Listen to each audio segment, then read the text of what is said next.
aturan tadi yang disebutkan oleh pimpinan, 8% adalah untuk haji khusus, 92% untuk reguler. Dan saksi tahu hal tersebut. Dan saksi membersamai Kementerian Agama bertemu dengan otoritas Saudi Arabia. Kenapa saksi diam saja dan tidak memberikan pertimbangan-pertimbangan? Sebagai saksi adalah Dirjen Haji Urusan Luar Negeri. Itu yang pertama. Yang kedua, syarikah tahun 2023, tolong disebutkan apa saja syarikahnya.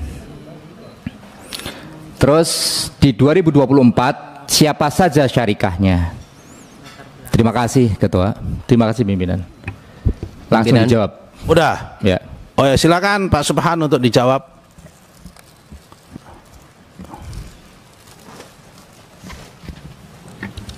Baik, terima kasih. Mohon izin Pak Pimpinan dan anggota Pansus yang kami muliakan, izinkan kami memberikan keterangan terkait dengan pertanyaan dari Pak Wisnu. Yang pertama, kami tentu secara teknis tidak sampai pada soal keputusan persentasenya.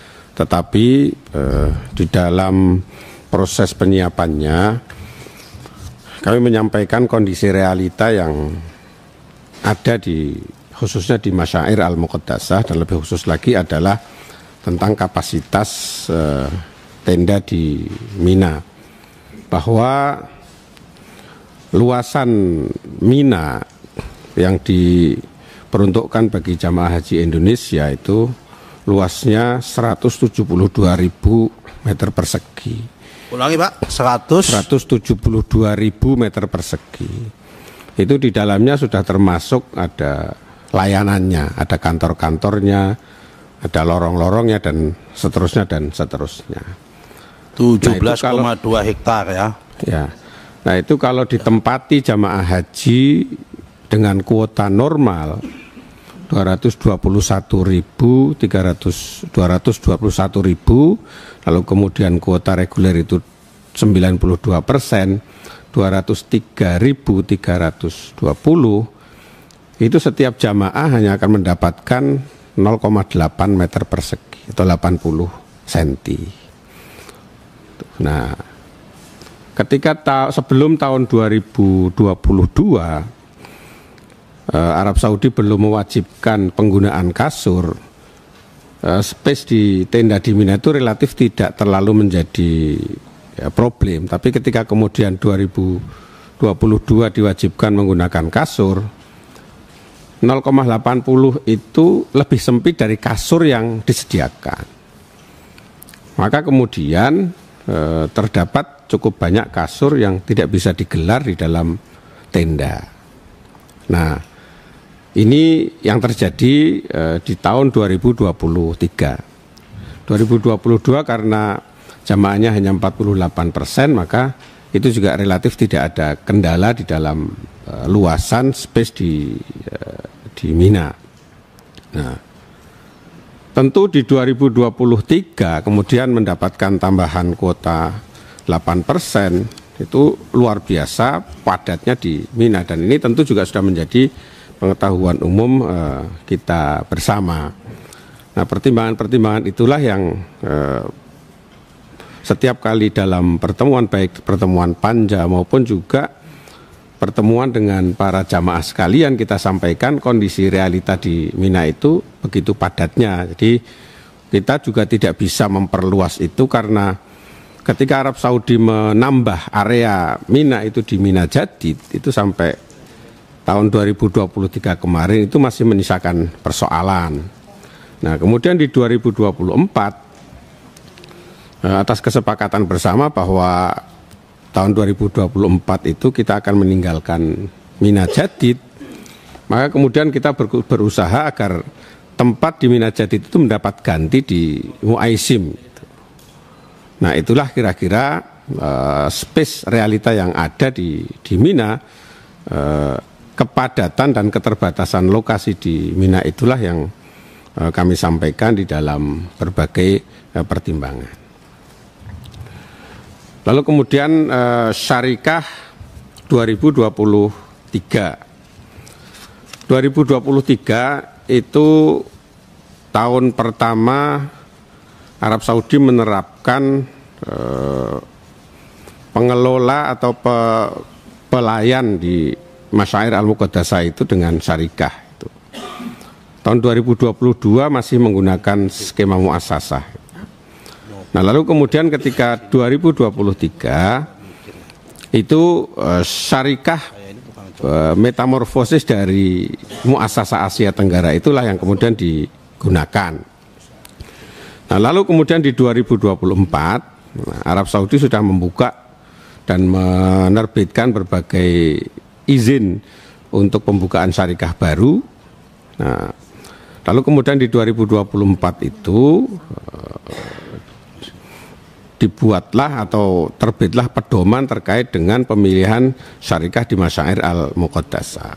Nah, di dalam pedoman tersebut bahwa pemilihan syarikah di Masyair Al-Muqaddasah itu dilaksanakan oleh sebuah tim, dan tim ini termasuk yang akan diundang ke pansus ini mungkin esok hari, jadi mungkin akan lebih detail terkait dengan proses pemilihan syarikah di tahun 2024.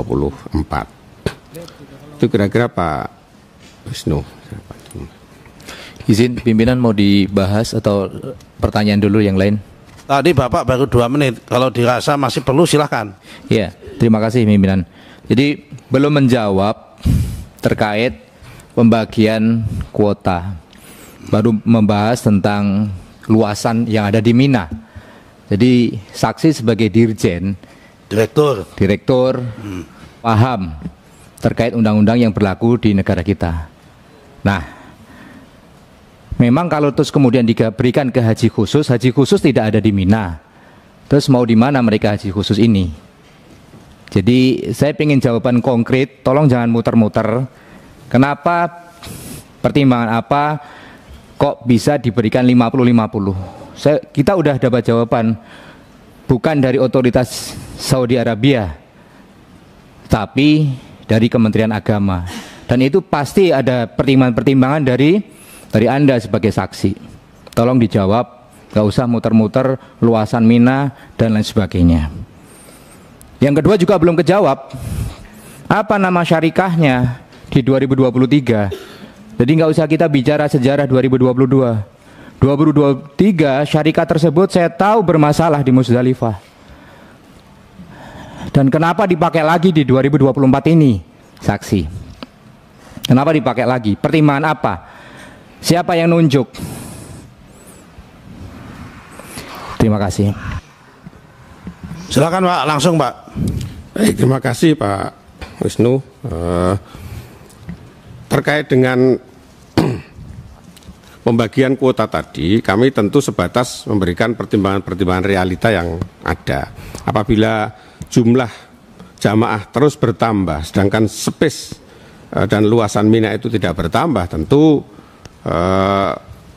kondisinya akan semakin padat. Itu kira-kira itu. Lalu kemudian syarikah di 2023 namanya adalah Syarikah Masyarik Al-Mutamayyizah. Nah, lalu kemudian di 2024 itu terpilih kembali Syarikah Masyarik Al-Mutamayyizah. Nah, ini sudah melalui proses sebagaimana diatur di dalam pedoman. Jadi mulai proses pendaftaran dan seterusnya sampai dengan pengusulan. Nah, kenapa kemudian Syarikah Masyarik ini terpilih kembali? Padahal di tahun 2023 itu terjadi masalah. Di 2023 itu masalah itu menimpa semua syarikah yang melayani jamaah di Masyair Al-Muqaddasah, tidak terkecuali Syarikah Masyarik Al-Mutamayyizah. Nah, namun demikian di dalam pengumuman penilaian oleh pemerintah Arab Saudi ternyata bahwa Syarikah Masyarik Al-Mutamayyizah ini menduduki ranking pertama gitu.